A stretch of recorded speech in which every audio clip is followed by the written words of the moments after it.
cooling's climate trade-off hits the grid. Air conditioning is no longer a side conversation in energy policy.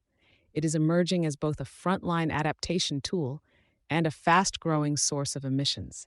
A new study in Nature Communications, led by the University of Birmingham with research partners across Europe, China, and Australia, finds that electricity demand for cooling could rival the current emissions footprints of some of today's largest economies by mid-century. For utilities, real estate operators, manufacturers, and policymakers, cooling is shifting from a marginal end use to a defining variable in the energy transition. Using established shared socioeconomic pathways, SSPs, and representative concentration pathways, RCPs, researchers modeled a range of futures, from aggressive decarbonization to fossil fuel-intensive growth. The results point to sustained structural growth in cooling demand across scenarios. By 2050, global air conditioning use is projected to more than double. Under mid-range development and climate assumptions, annual electricity demand for cooling could reach 4,493 terawatt-hours.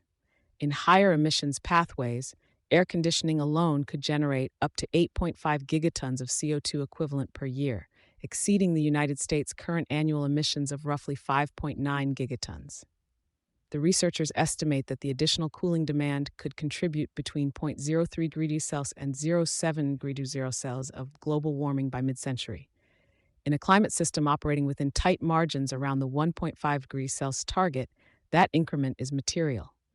Income growth, not just rising temperatures, drives demand. While more frequent and intense heat waves are increasing the need for cooling, the study identifies income growth as the dominant long-term driver of emissions from air conditioning. As urbanization accelerates and household incomes rise in emerging markets, air conditioners are transitioning from discretionary purchases to baseline infrastructure. The modeling suggests that adoption scales more closely with purchasing power than with temperature alone.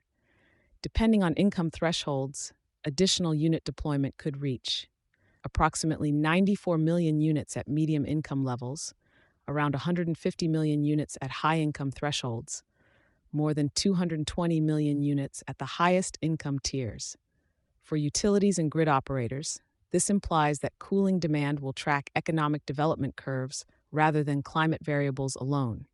Peak load planning, transmission investment, and distributed energy strategies will need to reflect that shift. The study also compares the additional warming impact to the emissions equivalent of 74 to 183 billion transatlantic return flights, underscoring the cumulative scale of incremental appliance growth, a development gap with climate consequences. The most complex dimension of the research lies in its inequality analysis. Regions facing the highest exposure to extreme heat, particularly South Asia and large parts of Africa, currently have the lowest access to air conditioning. Conversely, higher income regions in North America and Europe have comparatively lower cooling needs but significantly higher penetration rates. Closing that access gap is essential for public health, labor productivity, and economic stability. However, if low-income regions were to reach high-income access levels using today's carbon-intensive technologies, the emissions impact would be substantial. Even under the most climate-aligned scenario modeled, equalizing access could add up to 0.05 degrees Celsius of additional warming. This creates a structural tension between adaptation and mitigation. Higher temperatures increase cooling demand. Rising incomes expand appliance ownership. If electricity systems and refrigerant technologies remain carbon-intensive, the result is a reinforcing emissions loop.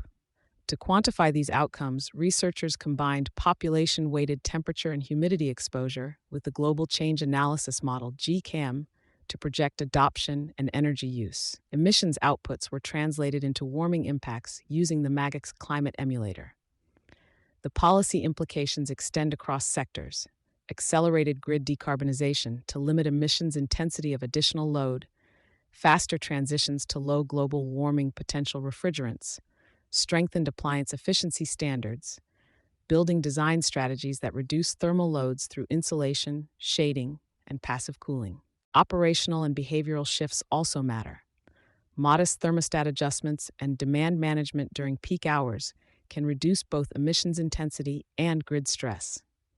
For the private sector, cooling now sits at the intersection of market expansion and climate risk. Equipment manufacturers, utilities, developers, and financiers face a dual imperative: expand access to essential cooling while redesigning the underlying systems to operate within carbon constraints.